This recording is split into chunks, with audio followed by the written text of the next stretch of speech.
ತನಗೆ ಹುಟ್ಟಿದ ಮಗ ನೋಡಲು ನನ್ನಂತೆ ಇಲ್ಲ, ಅವನ ನಡವಳಿಕೆ ಮತ್ತು ಬುದ್ಧಿಯೂ ಕೂಡ ನನ್ನಂತೆ ಇಲ್ಲವೆಂದು ಸ್ವತಃ ಹೆತ್ತ ತಂದೆಯೇ 6 ವರ್ಷದ ಮಗನನ್ನ ನದಿಗೆ ತಳ್ಳಿ ಕೊಲೆ ಮಾಡಿರುವ ಅತಿ ಅಮಾನುಷ ಘಟನೆ ವಿಜಯಪುರ ಜಿಲ್ಲೆಯಲ್ಲಿ ನಡೆದಿದೆ.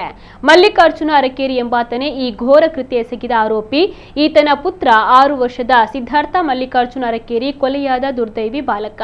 ನಿನ್ನ ಮಗ ನೋಡಲು ನಿನ್ನಂತಿಲ್ಲ, ಅವನ ಹೋಲಿಕೆ ನಿನಗೆ ಮ್ಯಾಚ್ ಆಗಲ್ಲ ಎಂಬ ಗ್ರಾಮಸ್ಥರ ಚುಚ್ಚು ಮಾತುಗಳಿಗೆ ರೋಸಿ ಹೋಗಿ ಮಗನನ್ನ ಹತ್ಯೆ ಮಾಡಲು ನಿರ್ಧರಿಸಿದ. ಕಳೆದ ಮಾರ್ಚ್ 16ರಂದು ಮಗ ಸಿದ್ಧಾರ್ಥನನ್ನ ಶಾಲೆಗೆ ಸೇರಿಸುವುದಾಗಿ ನಂಬಿಸಿ ಮನೆಯಿಂದ ಕರೆದುಕೊಂಡು ಹೋಗಿದ್ದಾನೆ.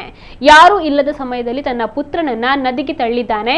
ಮಗನನ್ನ ಹಾಸ್ಟೆಲ್ನಲ್ಲಿ ಬಿಟ್ಟು ಬಂದಿದ್ದೇನೆ ಎಂದು ಸಬೂಬು ಹೇಳ್ತಿದ್ದ ಆರೋಪಿ ಮಗುವಿನ ಹುಟ್ಟುಹಬ್ಬದ ದಿನವೇ ಪತ್ನಿಯ ಕೈಯಲ್ಲಿ ರೆಡ್ ಹ್ಯಾಂಡ್ ಆಗಿ ಸಿಕ್ಕಿಬಿದ್ದಿದ್ದಾನೆ. ಪೊಲೀಸರು ಮಲ್ಲಿಕಾರ್ಜುನ ಅರಕೇರಿಯನ್ನ ಬಂಧಿಸಿದ್ದಾರೆ. ಜನರ ಚುಚ್ಚು ಮಾತಿನಿಂದ ಪ್ರೇರೇಪಿತಗೊಂಡು ಹೆತ್ತ ಮಗನನ್ನೇ ಬಲಿ ಪಡೆದ ಈ ಘಟನೆ ಇಡೀ ಜಿಲ್ಲೆಯನ್ನ ಬೆಚ್ಚಿ ಬೀಳಿಸಿದೆ.